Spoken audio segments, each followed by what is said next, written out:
Joseph fell on his father's face, wept on him, and kissed him. Joseph commanded his servants, the physicians, to embalm his father, and the physicians embalmed Israel. 40 days were used for him, for that is how many the days it takes to embalm.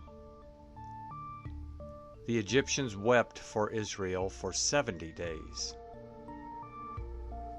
When the days of weeping for him were past, Joseph spoke to Pharaoh's staff, saying, "If now I have found favor in your eyes, please speak in the ears of Pharaoh, saying, My father made me swear, saying, Behold, I am dying.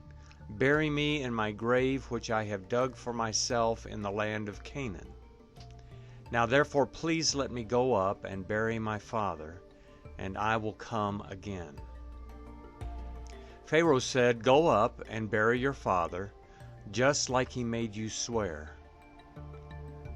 Joseph went up to bury his father, and with him went up all the servants of Pharaoh, the elders of his house, all the elders of the land of Egypt, all the house of Joseph, his brothers, and his father's house. Only their little ones, their flocks, and their herds, they left in the land of Goshen. Both chariots and horsemen went up with him.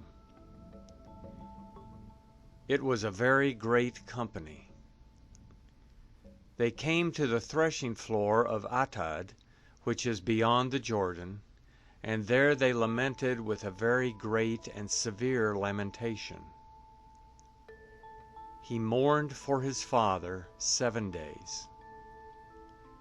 When the inhabitants of the land, the Canaanites, saw the mourning in the floor of Atad, they said, "This is a grievous mourning by the Egyptians." Therefore its name was called Abel Mizraim, which is beyond the Jordan. His sons did to him just as he commanded them, for his sons carried him into the land of Canaan, and buried him in the cave of the field of Machpelah, which Abraham bought with the field, as a possession for a burial site, from Ephron the Hittite, near Mamre.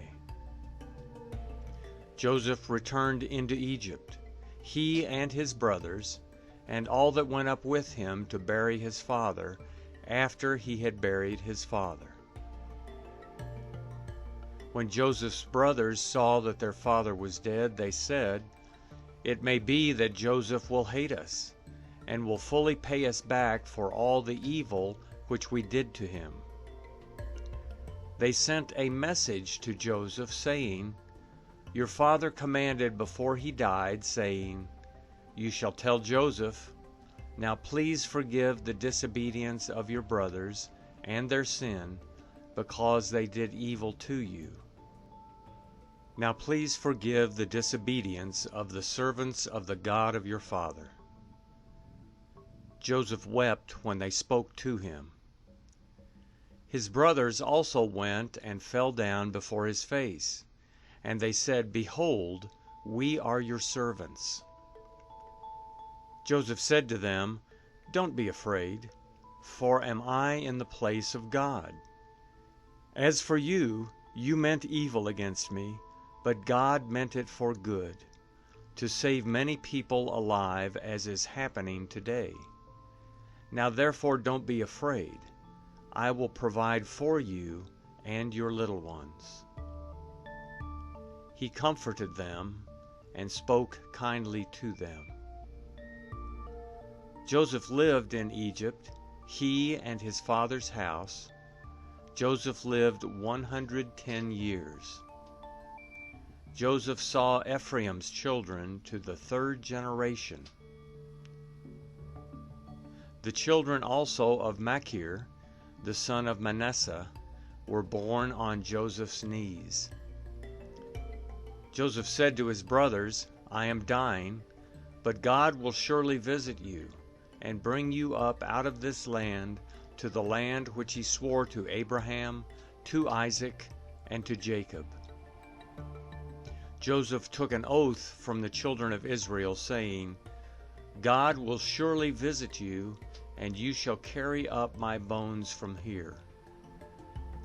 So Joseph died, being 110 years old, and they embalmed him, and he was put in a coffin in Egypt.